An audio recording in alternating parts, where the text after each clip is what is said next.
Olá, bora bater um papo sobre o que uma startup de tecnologia, um hospital gigante e até uma padaria de bairro têm em comum? Pois é, por trás de todos eles existem os princípios, quase invisíveis, de organização. Hoje a gente vai desvendar a teoria geral da administração, que é tipo um manual de instruções que molda o nosso mundo hoje. Mas vamos direto ao ponto com uma pergunta que com certeza todo profissional já se fez em algum momento. O que de fato torna alguém um gestor competente? É um talento que nasce com a pessoa? É pura técnica? Ou será que tem algo mais por trás disso tudo? A resposta começa por aqui. A gente vive numa sociedade que é feita de organizações, e a administração é justamente a força que pega o esforço de um monte de gente e transforma em resultado de verdade, em algo concreto. Ela é a chave para qualquer grande conquista coletiva. Então, se a gente fosse resumir, qual é a essência da administração? É isso aí, a tarefa de fazer as coisas acontecerem através das pessoas e fazer isso de um jeito eficiente e eficaz. Parece simples, né? Mas essa definição esconde uma complexidade gigantesca na hora de colocar em prática. Bom, então vamos mergulhar nessa história. Nossa jornada vai ter 5 partes, beleza? Primeiro, a gente vai entender por que a administração é tão importante. Depois, vamos fazer uma viagem no tempo para ver a organização como uma máquina. Aí a gente vai ver a grande virada, com a descoberta do elemento humano. Na quarta parte, vamos ampliar o olhar, sabe, ver o quadro completo. E para fechar, vamos abrir a caixa de ferramentas do gestor moderno. Vamos começar pelo começo, pela base de tudo. Por que, afinal, a administração é tão importante?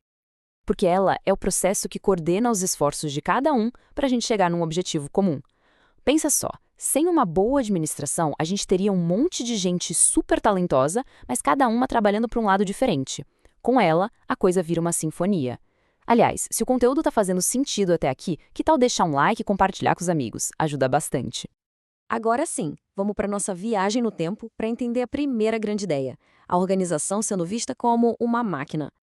Imagina o cenário. Final do século XIX, revolução industrial a todo vapor. As fábricas cresciam de um jeito meio caótico e a palavra de ordem era eficiência. Era preciso organizar aquilo. E foi aí que surgiram os pioneiros, como o Frederick Taylor com a administração científica e o Henry Fayol com a teoria clássica.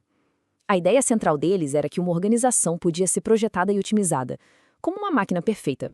E o mais fascinante é que esses dois caras olharam para o mesmo problema, mas de jeitos totalmente diferentes.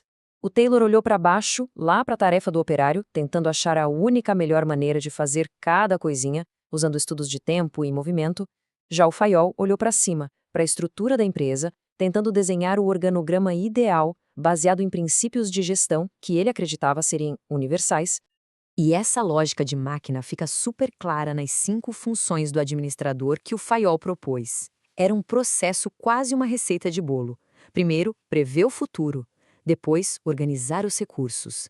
Aí, comandar as pessoas, coordenar os esforços e, por fim, controlar tudo para garantir que o plano foi seguido à risca. Só que, para essa máquina funcionar direitinho, precisava ter uma ideia bem clara sobre a peça principal dela, o ser humano.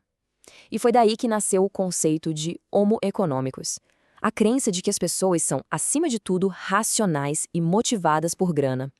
A lógica era simples: pague bem e a engrenagem humana vai funcionar com máxima eficiência. Só que essa visão bem mecânica estava com os dias contados. A próxima fase da administração é talvez a mais importante, a grande descoberta do elemento humano. E tudo começou quase por acidente, com os famosos experimentos de Hawthorne. A ideia inicial era só testar como a iluminação afetava a produtividade. Mas eles descobriram algo muito, mas muito mais poderoso, que essa citação resume bem. O comportamento de uma pessoa é totalmente apoiado pelo grupo. Ninguém age ou reage sozinho, isolado, mas sim como parte de um grupo. As conclusões foram, revolucionárias. A produtividade não dependia só das condições físicas, mas de fatores sociais e psicológicos. Coisas como o reconhecimento, se sentir parte de algo. Esses eram os verdadeiros motores. E o mais importante, eles descobriram que os grupos informais, a turma do café, criavam suas próprias regras, muitas vezes diferentes das regras oficiais da empresa. E aqui está o ponto da virada. Aquele homo economicus, o homem movido a dinheiro, dá lugar ao homo socialis. A descoberta de que as pessoas são motivadas por necessidades sociais, ser reconhecido, ter aprovação dos colegas, pertencer a um grupo. Isso não foi só uma ideia nova, foi uma mudança de paradigma total no jeito de pensar o trabalho. Ok, então a gente já entendeu a tarefa, a estrutura e as pessoas.